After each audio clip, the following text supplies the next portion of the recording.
Hello, welcome to my new video. In this video I want to show you 12 guitar albums you should know, you should listen to.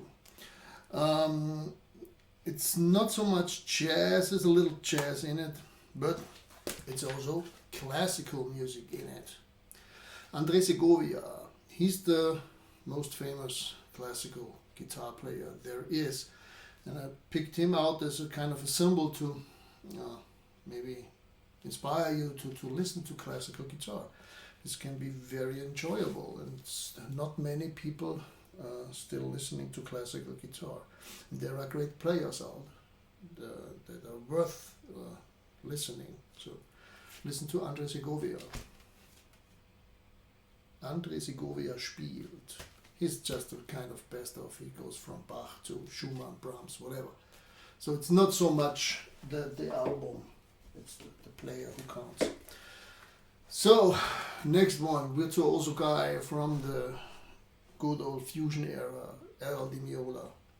Well, say what you want, he's fast, he has a great technique, and his way of combining this fusion with Latin music can be very nice, can be a nice listening. So, Elegant Gypsy, Errol Di Meola.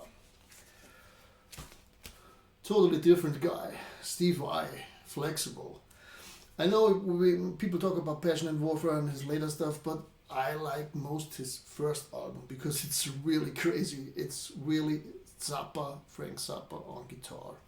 So, and there's on it Little Green Man and the Attitude song.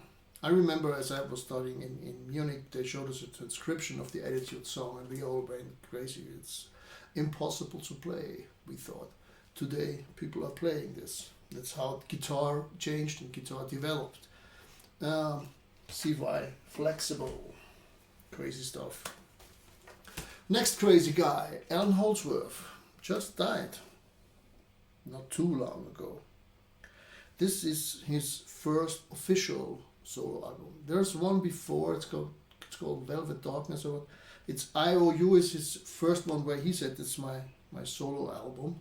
And his later stuff is even more crazy, but this has it has more song and more melodic stuff in it, but already has his virtuoso, outstanding guitar playing. So I like this album a lot.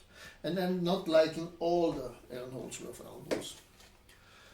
Totally different beast, but I would say one of the first shredders. So when we talk about fast guitar playing, we use the term shredding. So when you listen to Les Paul, it's commercial stuff with his wife Mary Ford and everything. It's old school pop music, but when he's challenged, he can really shred on the guitar.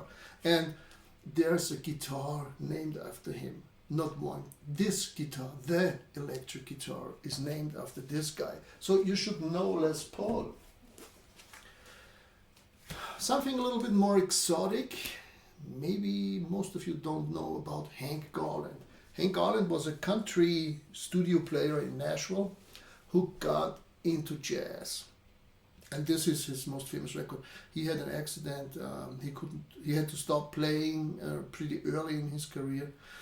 Hollywood made a movie out of this. I don't know the title yet, but when you research it, Hank Garland movie, there's a Hollywood version about his life that you can watch. And I think he's a fascinating player because he plays jazz, but it has this kind of western swing country touch. The vibe player here is Gary Burton. I think Gary Burton was 18 years as he played on this record. Next one, totally different beast, The Shadows. No shredders at all. Watch this photo.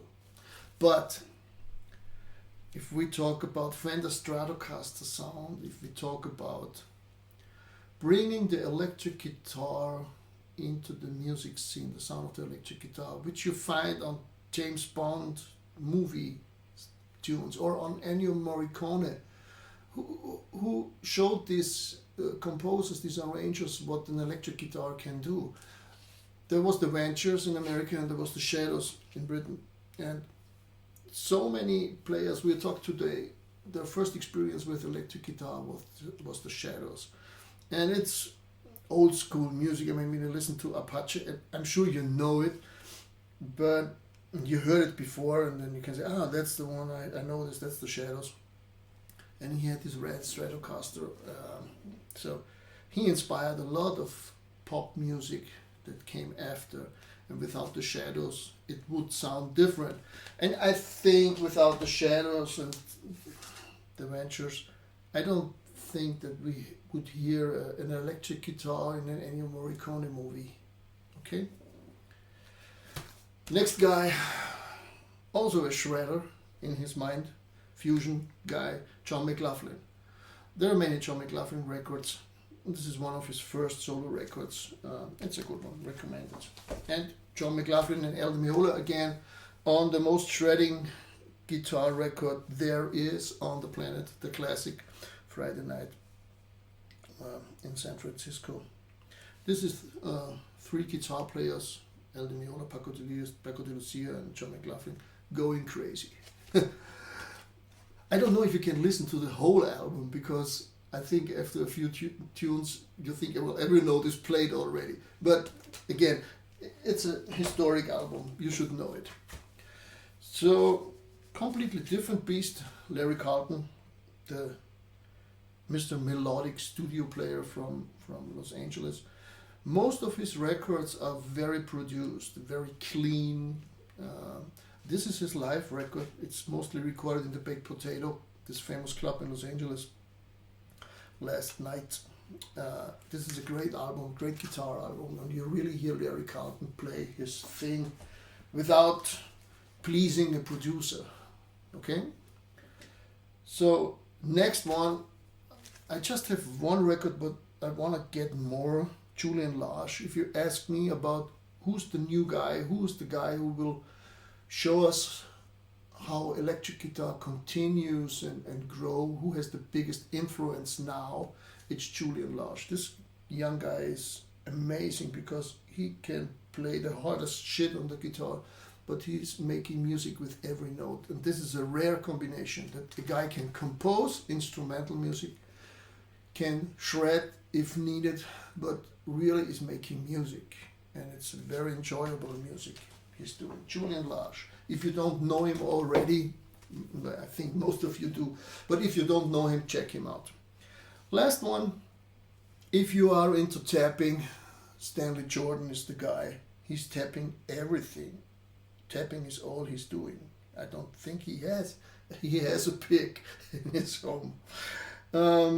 It's a weird thing, but if you want to see what else can we do on guitar besides strumming it or playing solos or whatever, then listen to Stanley Jordan. It's a fun experience. It's not something I want to listen all day, but it's a funny way of thinking about the guitar, playing it kind of like a piano. So, yeah, something that can inspire you to do different things on the guitar. Okay, I hope you enjoyed this little video about guitar-driven records, and I hope you like my stuff and give me a thumb up, and maybe subscribe to my channel, and enjoy listening. See you next time. Bye-bye.